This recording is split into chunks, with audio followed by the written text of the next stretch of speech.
zur Sprache de Heidegger sur le fait que les mots nous manquent, justement. Et il dit c'est le moment, en général, où les mots nous manquent, donc où nous éprouvons ce qu'il appelle die Armut der Sprache, la pauvreté du langage. Ce moment de dénuement, qui est l'expérience de la pauvreté du langage, c'est-à-dire de notre pauvreté. Quand je dis le langage est pauvre, il faut pas que je sois riche, moi, et que le langage ne me donne pas les moyens de ma politique.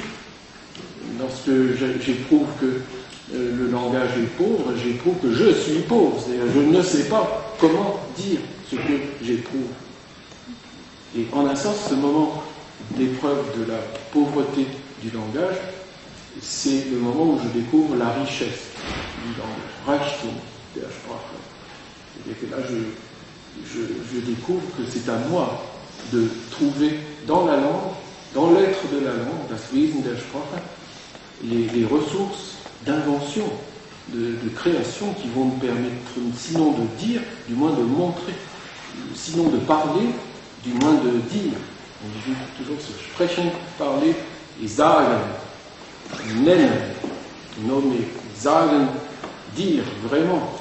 Et il signifie plusieurs fois très clairement que sagen doit se comprendre comme le doublet de zeigen, montrer. Donc c'est un dire qui montre, c'est dire et montrer en même temps. C'est pas simplement un dire qui rapporte quelque chose qu'on a entendu dire, c'est un dire qui fait se dévoiler quelque chose.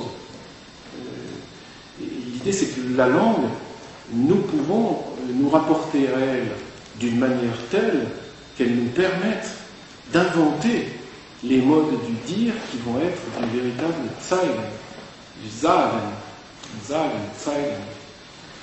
Un dire qui montre. Donc que faire, oui, c'est la question que nous nous posons, que faire quand la parole manque? Je pense plutôt sur le plan de la pensée, de la poésie, car c'est le poète et le penseur qui, pour Heidegger, sont aux premières loges devant cette épreuve de la pauvreté du langage, et il faut faire avec de la pauvreté de la richesse. Et c'est tout le sens des quelques textes qu'on a de Heidegger sur la pauvreté,